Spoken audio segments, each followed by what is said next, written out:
this rookie is far and beyond where I thought that she would be at this point. So we're still in preseason for the WNBA, but obviously there are a few people that are coming into the league that are just set to take the league into a completely different stratosphere. Obviously, the likes of, Lisa Leslie, Taurasi, Sue Bird, Maya Moore, all these players had built the WNBA into what it was. But what's happened in college women's basketball the last few years has sent it into another stratosphere. And for WNBA players, the best thing for them is that the players live up to what they were expected to be. The best thing for WNBA players, the Caitlin Clark, Angel Reese, these type of players, Paige when she comes in, are as Juju, Watkins, and Furious are as good as expected, because at least when they're as good as if they're as good as expected, more people are watching the league, and then people are going to be obviously talking more about the other players. Like, for example, Angel Wilson is without question better than all those players. When Angel Wilson goes and drops 50 in WNBA game like she did last year, it's probably going to be a bigger deal. When Kelsey Plum drops 40, it's going to be a bigger deal now. Either way, though, Caitlin Clark, we know Caitlin Clark is going to live up to the hype. We saw what Caitlin Clark did in that first preseason game. While, yeah, she didn't shoot the greatest, she only ended up with a couple of assists. Like, some of the shots she was hitting was crazy. And is she going to average 30? No. Is she going to average over 20? Maybe. Honestly, maybe. But Angel Reese was the player that I was kind of a bit iffy on. The reasoning is not particularly big for a center and with no jump shot whatsoever. But Angel Reese is balling. Like last night against the Liberty, she does everything on the floor. Angel Reese plays defense. She passes well for a big. She's one of the best offensive rebounders I've seen. Obviously, she was in college basketball. But like, obviously, Aliyah Boston came into the WNBA last year and immediately became one of the best offensive rebounders. Angel Reese is going to be one of the best offensive rebounders as well this year. And just on the defensive end, the stuff that she was doing in college, she was doing in preseason. And obviously, the game being on League Pass helped. Angel Reese is as big a draw as anyone not named Caitlin Clark in women's basketball. And I don't know why I said as big. She's a bigger draw. And while, sure, a lot of the reason she's a draw is because of that rivalry with Caitlin Clark, she's doing things outside of the sport while still being able to perform, which is huge as well. Because a lot of the problem with the WNBA, as far as the money they've made, has been nothing to do with the skill of the players. It is the marketability. It's been marketing. The WNBA have done a horrible job of marketing. But you can see Angel Reese. Angel Reese was literally at the Met Gala. She was at the Met Gala the night before, and then she went to preseason game and balled out.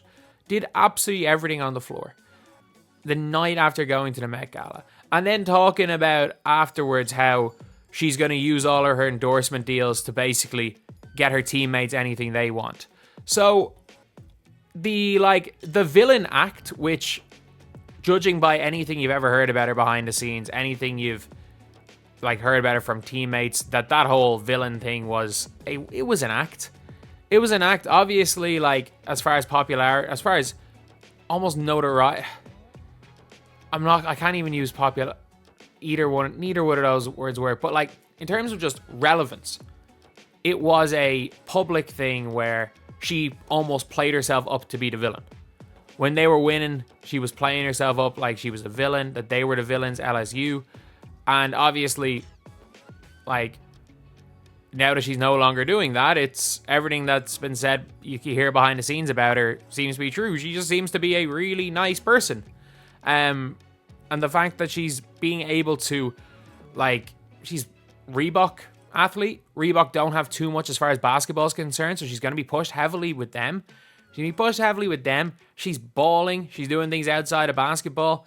That's going to be huge for the league of the WNBA. And obviously, I'm talking about very little of the actual on-the-court stuff, because at the end of the day, if the off-the-court stuff in basketball that makes it relevant is there, the on-the-court stuff is going to be watched, and vice versa. So you've got Caitlin, you've got players like this now that are becoming big names. Like Brittany Griner, as great as Brittany Griner was in college, you heard almost nothing from Brittany Griner between when there was rumblings of Dallas considering using a second-round pick on her in 2013. You didn't hear anything from her until she said she would beat prime DeMarcus Cousins. And then after that was when she was in Russia, and she's one of the best WNBA players of the last 15 years. Breanna Stewart won 3 National Players of the Year in a row, one of the best college basketball players ever, female, and one of the best WNBA players. Angel Wilson, one of the best players we probably have ever seen in the league. But you don't really hear as much about them, but now at least you're going to be starting to hear a lot more.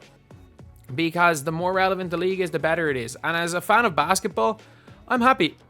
The more basketball there is to watch, the more basketball there is to talk about, the more I'm happy about. The more people watching the sport and are interested in all facets of the sport, the happier. I would love it if the Irish National League or the Irish Super League became mainstream, because more people are interested in a section of the sport that very few people are, me being one of them. And I do think that that is a big, big thing. So, yeah, I'm really looking forward to seeing the start of the WNBA season. Obviously, Caitlin Clark's playing one more preseason game, see how she gets on.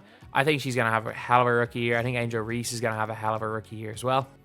Angel Reese, though, she's very much impressed me over preseason, because I wasn't sure, as great as she was in college, I wasn't sure she was going to be able to translate exactly what she was doing in college into the WNBA. And while she's not going to be as dominant, she's not going to average a double-double, she's not going to be putting up just crazy stats, her game has translated.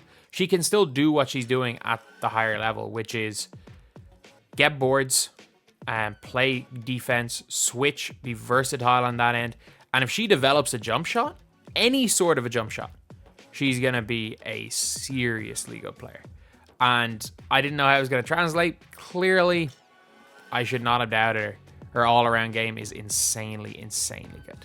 And that's the video. Thank you guys for watching. Please like, comment, and subscribe.